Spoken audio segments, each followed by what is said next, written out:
Hello YouTube, it's Lang here with Hobbies of Man once again, and today we are doing another manga review. Today we are reviewing Atom the Beginning, volumes 1, 2, and 3.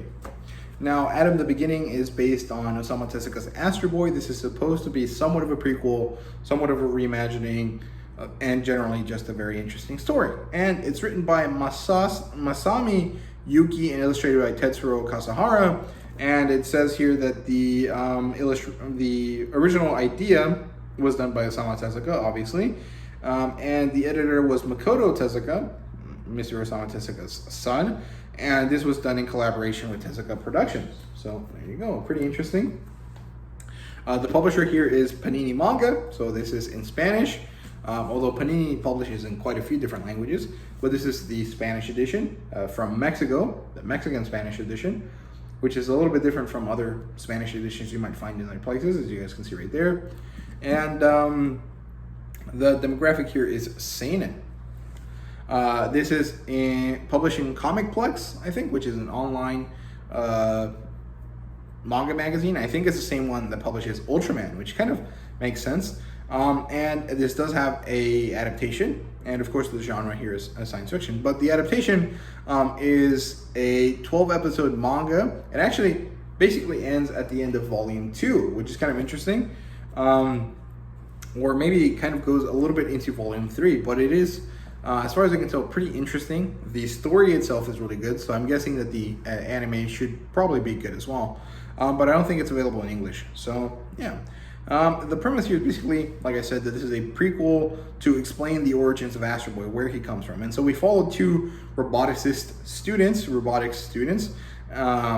which are Tenma and Ochina as they work to develop this consciousness AI, or this AI with consciousness called the Buenstein, right? And they end up having to get embroiled in this hidden political drama that they weren't really aware of. That kind of leads them down this rabbit hole that it will eventually turn into Astro Boy. Now, I don't actually know anything about Astro Boy. I've never seen the cartoons. I've never read any of the manga, but this is very interesting. So I might have to I might have to check it out eventually. Sorry, tongue twisted there. Tongue twisted? Fuck, dude. Whatever. It doesn't matter. So let's get into it. The plot line here. It's pretty good. It starts very kind of cutesy slice of life. It's just kind of easy going. We kind of get to see Ochina and Tenma just kind of interacting and enjoying playing the robots, which, you know, I did robotics in high school. I actually really enjoy that too. It's very cool. It's very fun. And it's very slice of life like, but slowly and actually quite quickly, quite well actually, develops into this techno thriller type of thing. We get to see these political machinations, this underlying mystery, and these robot battles kind of happen quite often and quite quickly. It's very interesting. If you guys ever watch Real Steel, the movie where it was Hugh Jackman and there was the boxing robots, this will remind you of that quite a bit, because starting in volume 2, I think, they end up in these kind of robot battles, and it's basically the same kind of vibe that it was. It's this little robot that doesn't really have anything going for him, beating out these giant super badass robots, and it's very, very fun, very great stuff. I really like this a lot. I actually really enjoyed how it developed, because you kind of go linearly, kind of explained everything that's going on, you know, why there's a robot, why A106 exists, and the kind of difficulties of a student that Tenma and Ochina are going through. But then it kind of evolves after that when they get into the robot fights.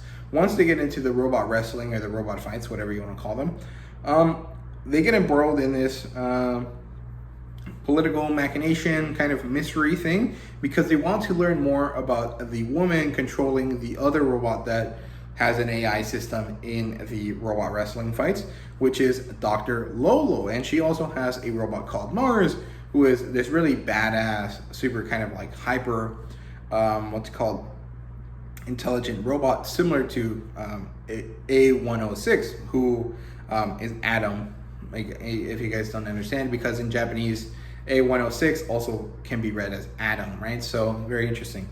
And we get embroiled in this, and then they eventually go into this island and try to figure out stuff, and it basically becomes this kind of very funny, very odd kind of James Bond-esque thing. And then this guy that kind of reminds me of Zappelli from JoJo's shows up, and there's a whole thing going on, and it's very, very good. I really did enjoy it. I think the plotline is very, very well done. I want to read more of it as soon as I can. I definitely have to pick up some more when I go to Mexico this winter. Now, characters. We have Tenma and Ochanamizu. Like I said, they're uni students. They're working on this AI system called the Bugenstein, and they're trying to develop the ego of a robot. Basically, Tenma thinks that robots that are better than humans, that are essentially gods, are the way to go. Whereas Ochanamizu thinks that robots should have heart like humans, and that there should be this desire to be friends. Of course, those two things together turn into this kind of like AI robot thing as they work on their programming, which leads to A106, or Adam, to start developing a consciousness without them knowing and without him knowing himself. He doesn't really understand what's going on. He just knows that based on what he has heard from Tenma and Ochanamizu, he doesn't have consciousness yet, because the way they describe it isn't really how he's understanding it, right? So it's weird, because it's like, is he conscious? Is he not conscious? Is consciousness a state of being able to question? But if he's able to question, hasn't he already been, conscious already? And there's a lot of really good stuff here with A106. And he's a super compelling character. He's really great. I really, really like him a lot. He's very much the shonen protagonist out of these three, and very top tier. Mars, of course, is the opposite of A106. He's this kind of very military-esque robot compared to Adam, who's a very kind of like very nice guy kind of character. But they both have this immense ability to essentially have consciousness and communicate with each other, and this leads them and then Tenma and Ochanamizu to kind of have to do stuff that they weren't really prepared to do. And then we also have a few other characters like Dr. Lolo, and then we have this antagonistic guy who's also a roboticist that works in the same university that they do. And then we have Ochanamizu's little sister, who has this very kind of like loving relationship with A106, or A106, and she's really cute. I really like her. And then there's this kid that's like the guy that's really interested in the robot wrestling, who helps him out, who has a thing for Ochanamizu's sister, which is funny. And then, there's a few other characters that show up, and generally very, very well done. The characters are really good.